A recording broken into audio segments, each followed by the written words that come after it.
Perkenalkan, nama saya Akbar Arisandi. Perkenalkan, nama saya Diana Dinanti.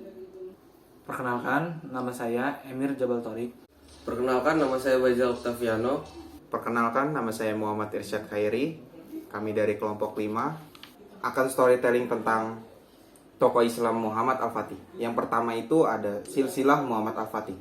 Muhammad Al-Fatih atau biasa disebut Sultan Mehmed dilahirkan pada 27 Rajab 835 Hijriah atau 30 Maret 1432 Masehi di kota Erni, ibu kota Daulah Utsmaniyah. Saat itu ayahnya bernama Sultan Murad II yang diketahui merupakan Sultan Turki Utsmaniyah.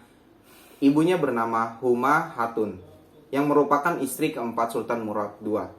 Ayah Muhammad Al-Fatih memiliki kesungguhan yang luar biasa terhadap pendidikan Muhammad Al-Fatih. Ia menempa putranya agar kelak menjadi seorang pemimpin yang baik dan teguh.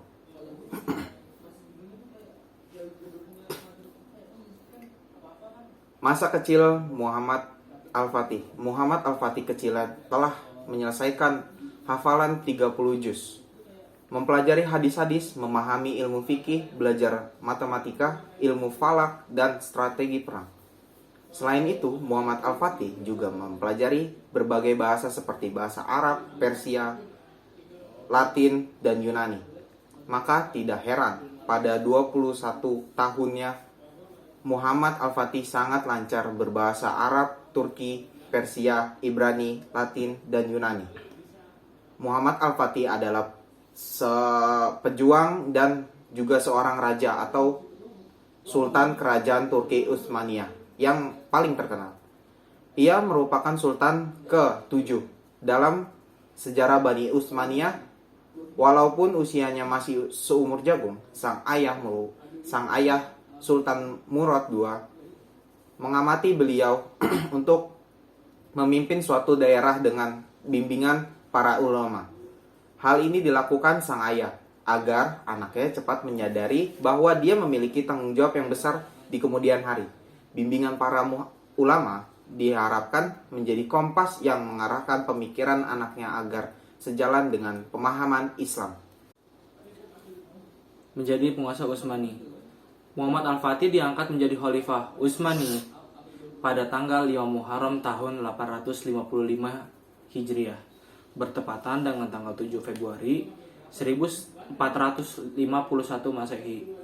Program besar yang ia canangkan ketika menjabat menjadi khalifah adalah menaklukkan Konstantinopel. Semenjak kecil, Muhammad Al-Fatih telah mencermati usaha ayahnya dalam menaklukkan Konstantinopel.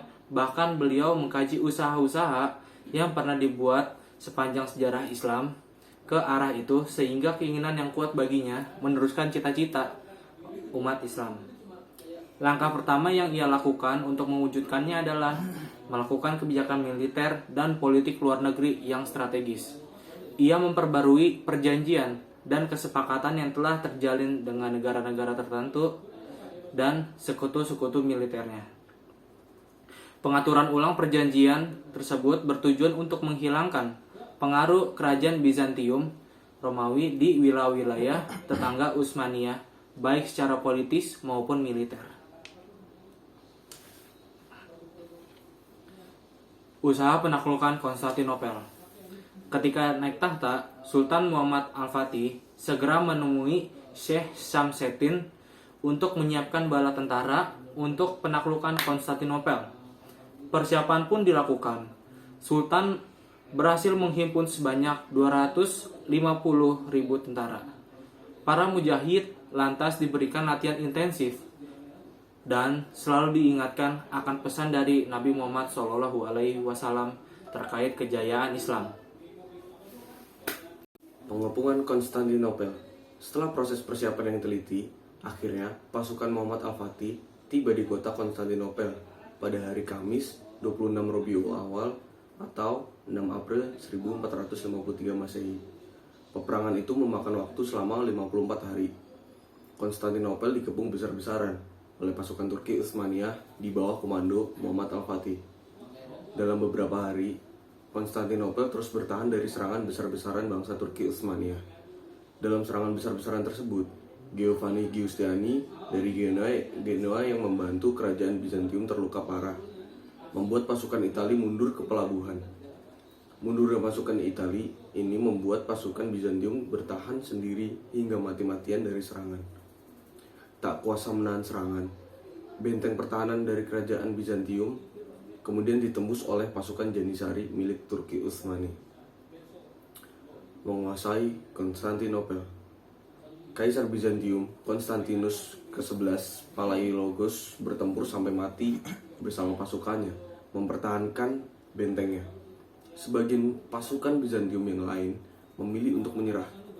Pada tanggal 29 Mei 1453 Masehi, Sultan Mehmed II atau Muhammad Al-Fatih bersama pasukan Turki Utsmani berhasil menguasai kota Konstantinopel dari kerajaan Bizantium. Hal ini juga menandai jatuhnya kekuasaan Kekaisaran Romawi Timur ke tangan pasukan Turki Utsmani. Ini juga menandai berakhirnya abad pertengahan.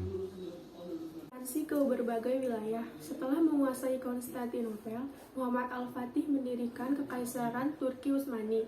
Ia kemudian melanjutkan penaklukannya ke wilayah Serbia pada tahun 1459. Ia juga melakukan penaklukan di wilayah Morea.